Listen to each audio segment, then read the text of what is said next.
que causa o câncer de intestino? Como se prevenir e quais as chances de cura para quem desenvolve a doença? Saúde é a prevenção. Cuide de você. Essa entrevista, faz parte da campanha Março Azul, mês de conscientização e prevenção do câncer de intestino. E eu converso agora com o coordenador da campanha Março Azul, o cirurgião colonoscopista do Hospital Sírio-Libanês, Dr. Marcelo Averbar. Doutor Marcelo, muito bem-vindo ao programa Cidadania. Obrigado pela sua participação. Olá, Marcelo. Muito obrigado por você me receber aqui no programa. E vamos falar de uma coisa muito importante para a população, que é a prevenção do câncer do intestino. Então, primeiro vamos aproveitar e já esclarecer esse primeiro ponto, né? O que é o câncer de intestino, como a pessoa pode desenvolver essa doença. E daí eu completo a pergunta, também para esclarecer as pessoas que estão assistindo a nossa entrevista. A gente fala em câncer de intestino, câncer de cólon e reto e câncer coloretal. Tudo é a mesma coisa? Sim. Na verdade, quando nós pensamos em intestino, nós temos o intestino delgado e o intestino grosso. O intestino grosso chama-se cólon, nós chamamos de cólon. E a parte final do intestino grosso é o reto. Então, o câncer coloretal é o câncer que se aloja no intestino grosso. Vale a pena dizer, Marcelo, que o intestino fino, o intestino delgado, muito raramente ele é sede de tumores. Então, quando nós falamos de câncer do intestino, nós estamos nos referindo ao câncer do intestino grosso ou câncer coloretal. Então, câncer do intestino, câncer coloretal, câncer do cólon e reto acabam sendo sinônimos. E aí, a questão de prevenção, né? Bom, vamos começar pelos sintomas. Uma pessoa que tem, por exemplo, prisão de ventre. A gente estava falando sobre isso um pouco antes da entrevista, porque prisão de ventre depende da pessoa saber como é o funcionamento do intestino, qual a regularidade que ela deve, evacuar. Queria que o senhor falasse sobre isso e sobre outros sintomas que podem servir de sinal de alerta para que a pessoa procure uma orientação médica. Então, Marcelo, o funcionamento normal do intestino, ele tem uma gama muito grande. Ele varia é considerado normal aquela pessoa que evacua 3 vezes por dia, até aquela pessoa que evacua 1 vez a cada 3 dias. Isso tudo está numa gama de normalidade. Então, a pessoa que tem o intestino mais preso não é necessariamente uma preocupação. O que preocupa é a alteração do hábito intestinal. Então, aquela pessoa que fala, poxa vida, eu sempre evacuei 1 vez por dia, atualmente eu estou tendo episódios de diarreia, por exemplo. Mas pior ainda é a alternância. Eu evacuava todo dia e atualmente eu fico com períodos que o intestino é preso, períodos que o intestino é solto. Essa alternância de diarreia, prisão de ventre ou obstipação é uma coisa que precisa chamar atenção. Outros sintomas são dor abdominal, muito importante a presença de sangue nas fezes, e aí até vou abrir um parênteses. Não é infrequente a pessoa chegar no consultório e falar, doutor, eu estou aqui porque eu estou com sangramento hemorroidário. Quer dizer, ela já faz o diagnóstico da causa do sangramento. Isso é um erro, porque não infrequentemente nós pegamos o paciente que tem aquele sangramento hemorroidário e, na verdade, o sangramento é por conta de um tumor.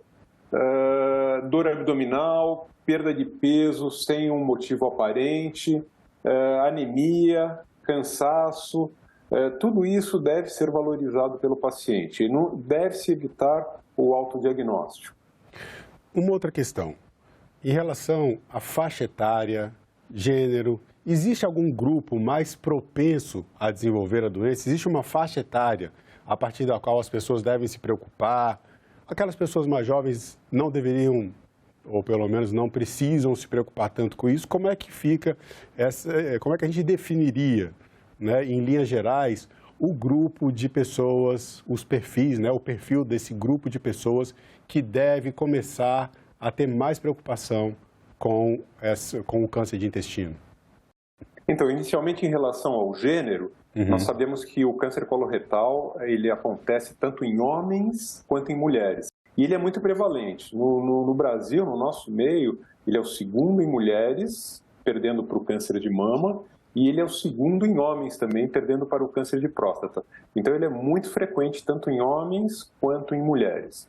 Em relação à faixa etária, o que sempre se viu é que a preocupação deveria começar a partir dos 50 anos de idade.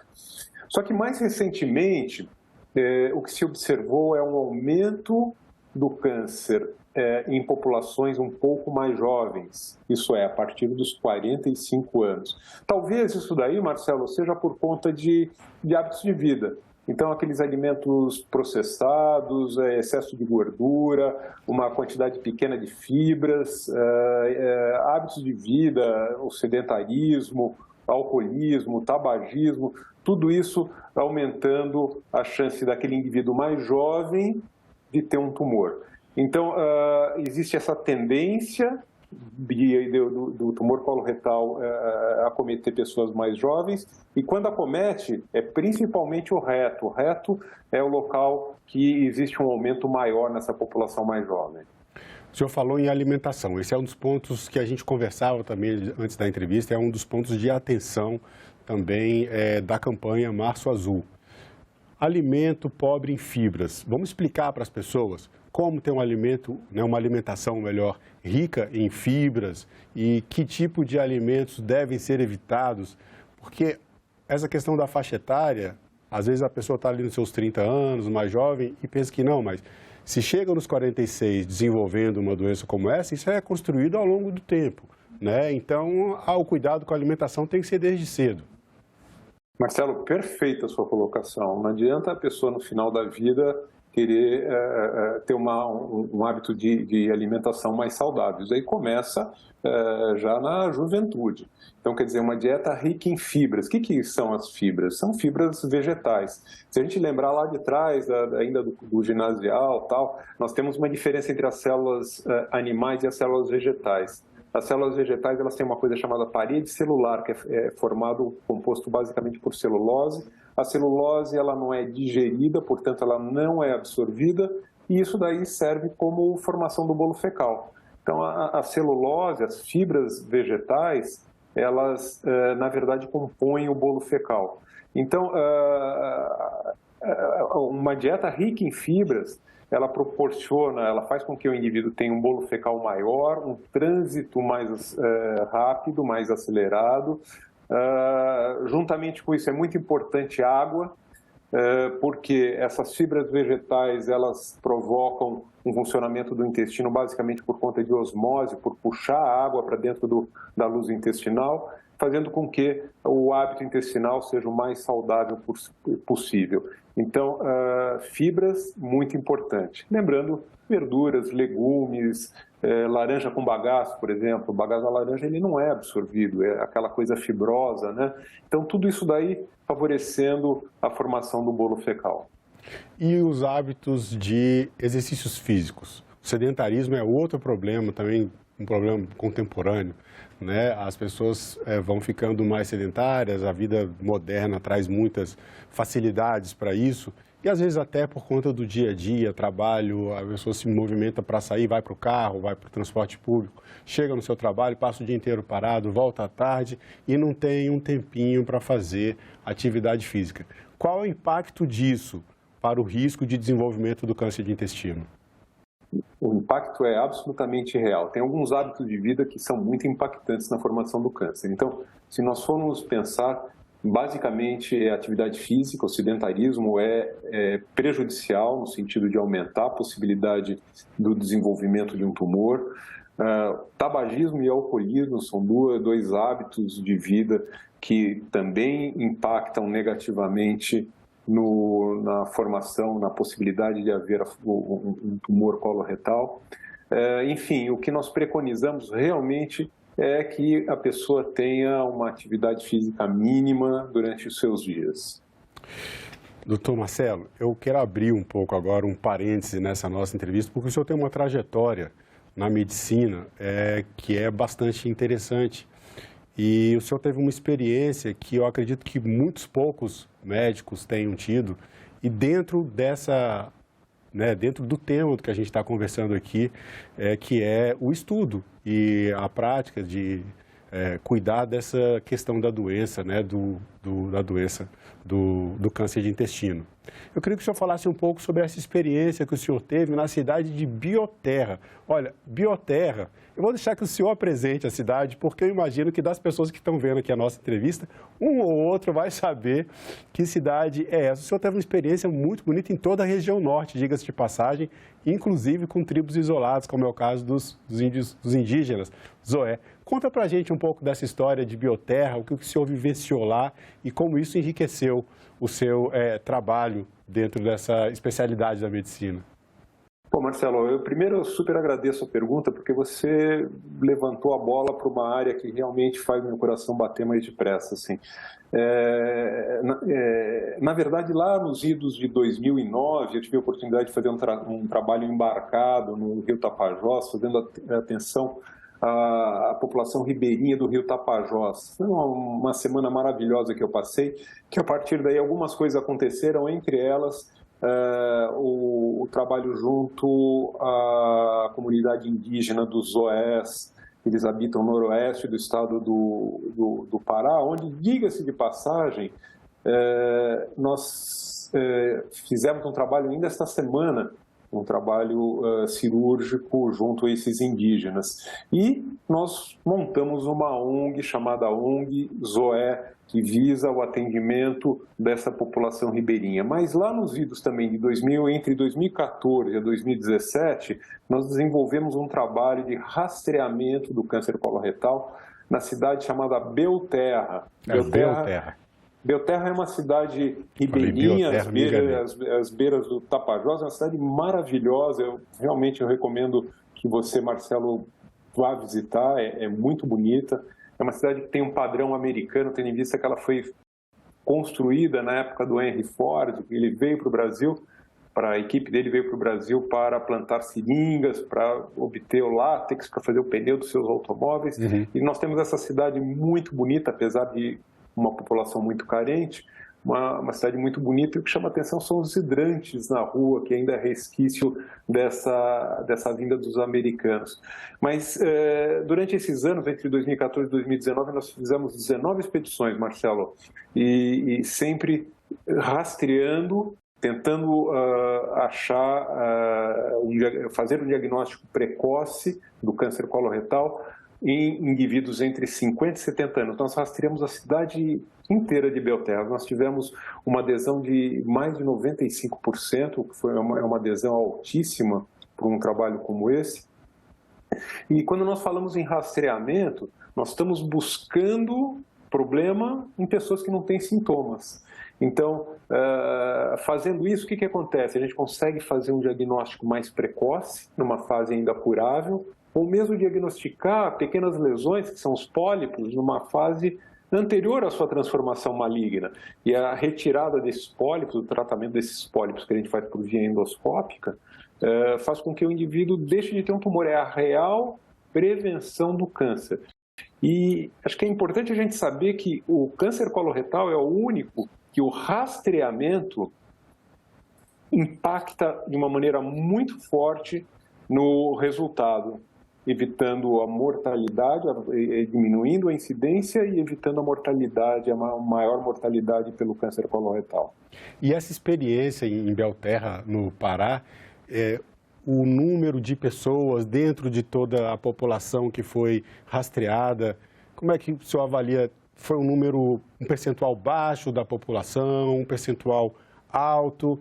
Eu imagino que numa cidade como essa as pessoas tenham hábitos de vida mais saudáveis, por um lado, pelo menos no que diz respeito à alimentação, até porque as populações ribeirinhas têm hábitos alimentares de muito alimento vegetal. Ali no norte eu conheci, uma boa parte do norte também. Também recomendo que todas as pessoas que possam fazer uma viagem para a região norte conheçam essa parte do nosso país. Mas e como é que ficou, né, dentro desse contexto que eu imagino, mas o senhor pode dizer se realmente era de fato o que acontecia em Belterra? Esse índice era aceitável? Como o senhor viu essa proporção em relação à saúde das pessoas, especialmente da saúde do intestino? Então, Belterra é uma cidade que tem 18 mil habitantes. Nessa população, nós fizemos mais de 4.000 exames endoscópicos. A gente fez, na verdade, colonoscopia e endoscopia digestiva alta. E o índice que nós achamos é um pouquinho maior do que nós prevíamos, porque, na verdade, como você bem disse, Marcelo, a prevalência do câncer coloretal na população norte do nosso país é mais baixa, pelo menos é o que dizem as estatísticas, né? Uhum. Mas o que nos surpreendeu é que foi um pouco mais alto do que nós imaginávamos. Isso pode decorrer de uma situação de subnotificação. Então, é aquele paciente que adoece e não existe uma notificação, porque muitas vezes nem o diagnóstico é feito. Uhum. Então, por um problema diagnóstico, por um problema de notificação, nós acreditamos que a prevalência do tumor coloretal é menor do que realmente é. Então, basicamente foram esses os dados que nós encontramos. Eu vou trazer aqui 3 palavras que o senhor falou agora nessa última fala: pólipos, endoscopia e colonoscopia. Vamos explicar para as pessoas o que são essas coisas. Então, 95% ou mais dos tumores do intestino, dos tumores coloretais, eles se desenvolvem a partir de pólipos. Então, pólipos são pequenas elevaçõezinhas, pequenas bolinhas que, com alguma frequência, nós achamos nos exames de rastreamento. Basicamente, em torno de 40% a 45% daquelas pessoas que são submetidas a uma colonoscopia de rastreamento, como nós falamos, rastreamento é o exame naquela pessoa que não tem sintoma, tá? Então, cerca de 40% a 45% das pessoas têm um pólipo. E tem alguns pólipos que eles são mais propensos a se transformar num tumor. E a retirada deles faz com que nós evitemos esse pólipo. Esse diagnóstico, a forma mais precisa, mais acurada de se fazer esse diagnóstico é a colonoscopia. A colonoscopia é um exame endoscópico do intestino grosso. Então, a pessoa faz uma limpeza do intestino, porque a limpeza do intestino está absolutamente relacionada à qualidade dessa colonoscopia, e a colonoscopia permite fazer o diagnóstico e, na ocorrência de um pólipo, no diagnóstico de um pólipo, esse pólipo pode ser retirado. Dessa forma, nós estamos evitando o tumor. A endoscopia... No mesmo procedimento, desculpe só interromper, no mesmo procedimento da colonoscopia, identifica e já retira? Sim, a grande maioria dos pólipos são retirados no mesmo procedimento. Eventualmente, nós temos lesões maiores, que têm uma morfologia um pouquinho diferente do que aquela formação polipóide clássica, e nessa situação, o paciente ele pode ser tratado num segundo momento. Mas o clássico é, o pólipo é descoberto, o pólipo é diagnosticado, o pólipo é retirado. Tá? E a endoscopia, só para concluir, seria o exame endoscópico da parte digestiva alta. É o exame do esôfago, do estômago e do duodeno. E não raramente a endoscopia digestiva alta é feita em concomitância com a colonoscopia ou endoscopia digestiva baixa. A gente está falando aqui de prevenção, dos exames que podem ser feitos de rastreamento, que evitam que a pessoa desenvolva o câncer de intestino ou o câncer coloretal. Agora, uma vez que a pessoa desenvolveu a doença, né? E esse é um ponto também importante para as pessoas ficarem atentas à questão da prevenção. A gente estava falando aqui, 85% dos diagnósticos têm sido feitos, chegado, né, ao diagnóstico já em estágio avançado. E isso dificulta o trabalho de cura. Mas o câncer de intestino tem cura. É isso mesmo? Eu queria que o senhor falasse sobre isso, sobre as chances de cura que a pessoa tem e como fica a qualidade de vida da pessoa que desenvolveu o câncer, que foi diagnosticado já no estágio um pouco mais avançado, se ela pode voltar a ter uma vida normal, como é que fica essa situação? Quanto mais precoce é o diagnóstico, maior a chance de um tratamento curativo. Isto é, se você pega um tumor onde a doença ainda está confinada na espessura da parede do intestino, nós temos uma chance altíssima de cura.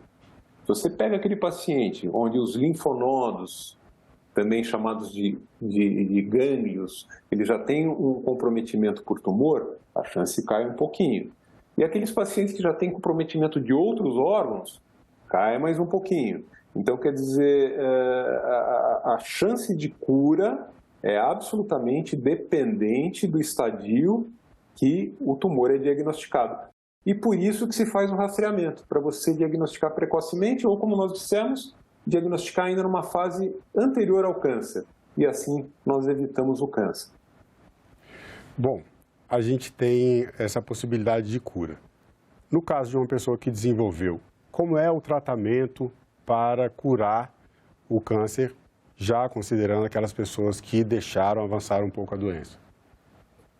Então, depende um pouquinho do estadio e do local do câncer. Então, vamos imaginar um paciente que tem um tumor avançado, né? Como você disse, que a pessoa deixou, enfim, teve sintomas ou eventualmente não teve sintomas, mas o tumor se desenvolveu. E esse tumor se localiza, por exemplo, no reto.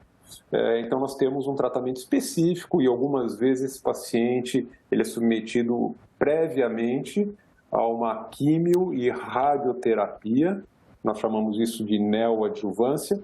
Nós verificamos a resposta do tumor a essa neoadjuvância e, após isso, nós definimos a conduta, se é uma conduta cirúrgica ou uma conduta não cirúrgica. Já os tumores do intestino grosso, do cólon, acima do reto, esses pacientes, mais frequentemente, eles são encaminhados à cirurgia como primeiro degrau do tratamento dele. Mas tudo isso depende do estadiamento. Então, o paciente que tem o diagnóstico firmado, ele tem que ser submetido a exames de estadiamento. O que é o estadiamento? Para saber em que pé que está a coisa, quer dizer, esse tumor, quão avançado ele é. E dessa forma nós conseguimos delinear a melhor forma de tratar o paciente. Doutor Marcelo, para a gente encerrar a nossa entrevista, vamos voltar ao tema da conversa, que é a campanha Março Azul.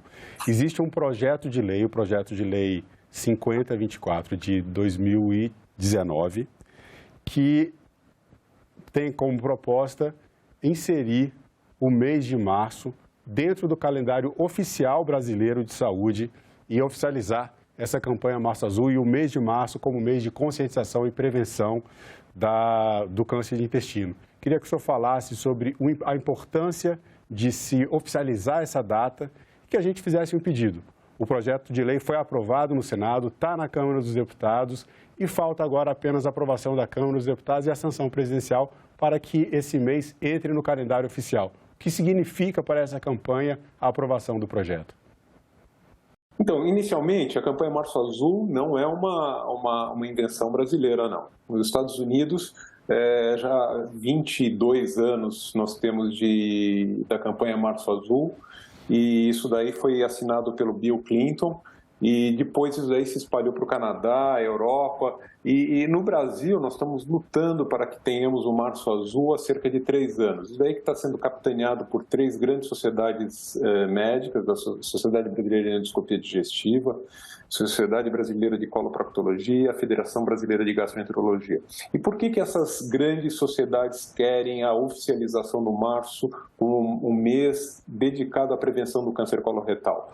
Porque só assim nós vamos chamar a atenção das pessoas, nós vamos chamar a atenção dos médicos, das pessoas que lidam na área da medicina, dos políticos, de forma que o rastreamento, que a preocupação com a prevenção seja um foco muito diferenciado e que haja essa preocupação. Porque só assim nós vamos salvar vidas. E se nós conseguirmos a aprovação do Março Azul, o próximo passo seria a instituição de um programa nacional de prevenção do câncer coloretal. Aí sim, realmente, nós estaremos poupando vidas. Então fica aqui o nosso pedido para que o projeto de lei que hoje está na Câmara dos Deputados seja aprovado e que em 2024 a gente já tenha o Março Azul oficialmente no calendário oficial da saúde brasileira. Doutor Marcelo, eu quero agradecer mais uma vez a sua presença. Obrigado pelas informações e pelo seu tempo. Marcelo, muito obrigado e vamos torcer juntos para a aprovação dessa nossa campanha. Obrigado. E eu agradeço também a você que nos assiste. Continue, assine o canal da TV Senado no YouTube, ative o sininho e faça como mais de 1 milhão de brasileiras e brasileiros que acompanham as notícias do Legislativo diretamente da fonte. Obrigado e até o próximo programa.